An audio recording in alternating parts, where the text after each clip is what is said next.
నమస్తే అండి, tempting bowls కి స్వాగతం. నేను మీ సిరి సంతోష్. ఇంట్లో గరం మసాలా లేకుండా చాలా రకాల రెసిపీస్ కంప్లీట్ కావు కదా. ముఖ్యంగా నాన్ వెజ్ రెసిపీస్ కానీ, మసాలా కూరలు, బిర్యానీలు, ఇంకా చాలా రకాల రెసిపీస్ ఉన్నాయి. ఎప్పటికప్పుడు కొంచెం కొంచెం మసాలా పౌడర్ చేసుకోవాలన్నా కష్టమే కదా. అలా అని బయట మార్కెట్లో కొనే మసాలాలు మనం ఇంట్లో చేసుకున్నంత ఫ్లేవర్ఫుల్ గా అయితే ఉండవు, ఖచ్చితంగా ఉండవు. సో ఈ రోజు గుమ్మంలో అడుగు పెడుతూనే గుమాయించే గుమగుమలతో నిండి ఉన్న నా స్టైల్లో గరం మసాలా చూపించబోతున్నానండి. కొలతలన్నీ కూడా ఎగ్జాక్ట్ గా చూపించబోతున్నాను. మీరు యాస్టీస్ ఫాలో అయిపోవచ్చు. ఈ పొడి మీకు పాడవుతుందేమో, పురుగు పడుతుందేమో అన్న టెన్షన్ కూడా అక్కర్లేదండి. 6-7 నెలలు చక్కగా నిల్వ ఉంటుంది. ఎయిర్ టైట్ గా మూత పెట్టి ఉంచుకొని తడి తగలకుండా చూసుకుంటే. అదే ఫ్రిడ్జ్ లో పెట్టుకుంటే సంవత్సరమైనా పాడయ్యే సమస్య లేదు. ఈ గరం మసాలా ప్రిపరేషన్ లో అంటే కొలతల్లో చాలా చాలా మార్పులు ప్రయోగాలు చేసిన తర్వాత ఫైనల్ గా నేను ఫిక్స్ అయినా, అంటే నాకు కరెక్ట్ కొలతలు అనిపించి మా ఇంట్లో వాళ్ళందరినీ కూడా మెప్పించిన రెసిపీని ఇప్పుడు మీతో షేర్ చేస్తున్నానండి. పర్ఫెక్ట్ గరం మసాలా అండి. ఒకసారి ట్రై చేస్తే మీకే తెలుస్తుంది. సో వీడియో స్టార్ట్ చేసేద్దాం.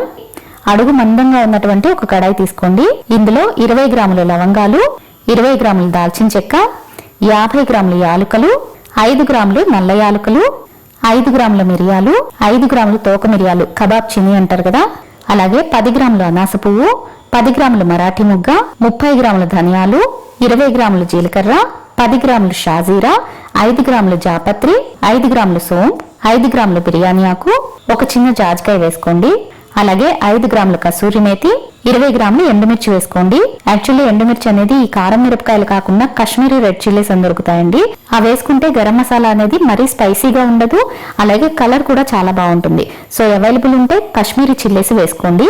అలాగే 10 గ్రాముల సొంటి ఇలా కొంచెం దంచి వేసుకోండి. అలాగే ఒక చిన్న పసుపు కొమ్ము కూడా వేస్తున్నాను.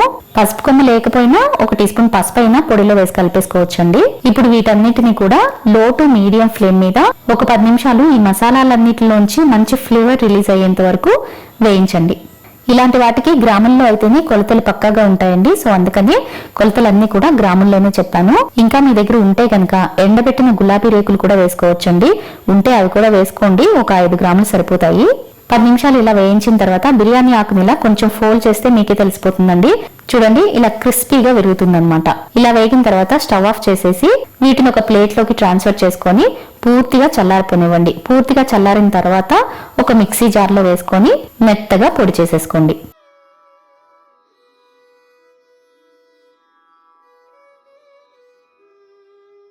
ఇందులో ఒక 2 టీ స్పూన్లంతా సాల్ట్ కూడా వేస్తున్నానండి.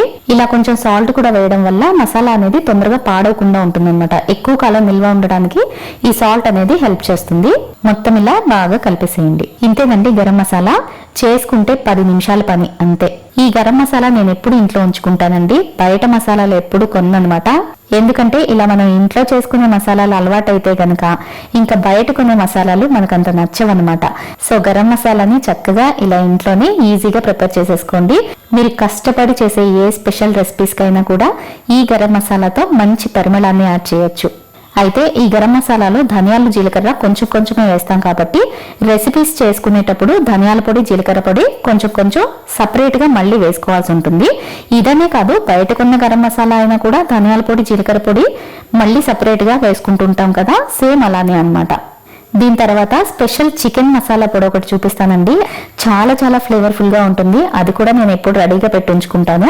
నెక్స్ట్ అది కూడా పోస్ట్ చేస్తాను. అలాగే ఫిష్ మసాలా పొడి కూడా అడిగారు కదా, అది కూడా త్వరలోనే పోస్ట్ చేస్తానండి. ఛానల్ ని ఫాలో అవుతూ ఉండండి. ఈలోపు ఈ గరం మసాలా కనుక మీకు నచ్చినట్లయితే తప్పకుండా ట్రై చేయండి. ట్రై చేశాక ఎలా ఉందనేది మీ అభిప్రాయాన్ని నాకు కామెంట్లో తెలియజేయండి. అలాగే వీడియోకి ఒక లైక్ చేసి మన వాళ్ళందరికీ కూడా షేర్ చేయండి. ఇలాంటి మరిన్ని రెసిపీస్ కోసం టెంప్టింగ్ బౌల్స్ ని సబ్స్క్రైబ్ చేసుకోవడం మాత్రం మర్చిపోకండి. మరో మంచి రెసిపీతో మళ్ళీ కలుద్దాం.